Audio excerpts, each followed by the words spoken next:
বাংলাদেশের পণ্যে ৩৫% পাল্টা শুল্ক ১ আগস্ট থেকে কার্যকর হতে যাচ্ছে।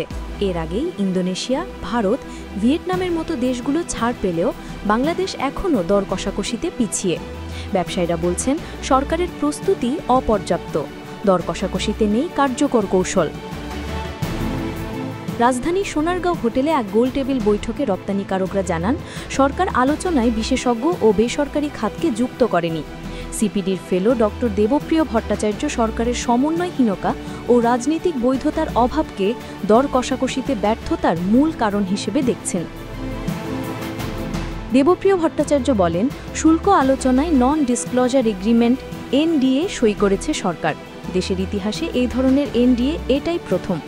এর বদলে নন পেপার করা যেত, যার অর্থ হল এটি আমার অবস্থান, কিন্তু আমি সই করব না। লিখিত এ ধরনের চুক্তির কারণে এখন যদি বাংলাদেশ কোনো লবিস্ট নিয়োগ করে, তার কাছেও এই তথ্য প্রকাশ করা যাবে না। হামিম গ্রুপের এমডি জানান, ৪০ বছরের ব্যবসায় জীবনে এমন সংকট দেখেননি। বড় ব্র্যান্ডগুলো জানিয়েছে বাংলাদেশের দুর্বল অবস্থানের কারণে ভালো ফল আশা করা যাচ্ছে না। এখন ব্যবসায়ীরা শুল্কের অতিরিক্ত খরচ বহন করতে পারবেন না বলেও মন্তব্য করেন তিনি। বিজিএমইএ সভাপতি মাহমুদ হাসান খান হতাশা প্রকাশ করে বলেন, শুল্ক বিষয়ে চূড়ান্ত সিদ্ধান্ত প্রেসিডেন্টের অফিসে। এ তথ্য আগে জানলে লবিস্ট নিয়োগ দেওয়া যেত।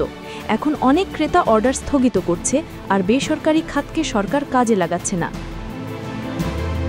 সিপিডির মোস্তাফিজুর রহমান বলেন, অতিরিক্ত আত্মবিশ্বাসের কারণে সরকার মনে করেছিল শুল্ক কমানো সহজ হবে, কিন্তু এখন ইউএসটিআর ছাড়াও স্টেট ডিপার্টমেন্টকে আলোচনায় আনতে হবে এবং দ্রুত লবিস্ট নিয়োগ জরুরি। সানেমের সেলিম রায়হান সতর্ক করেন, মালয়েশিয়া এনডিএ সই করে অংশীজনদের সঙ্গে বৈঠক করছে, অথচ বাংলাদেশ তা করেনি। ভূ রাজনৈতিক বাস্তবতায় যুক্তরাষ্ট্রের সঙ্গে সম্পর্ক জোরদার করা না গেলে রপ্তানি খাত বড় বিপদে পড়বে।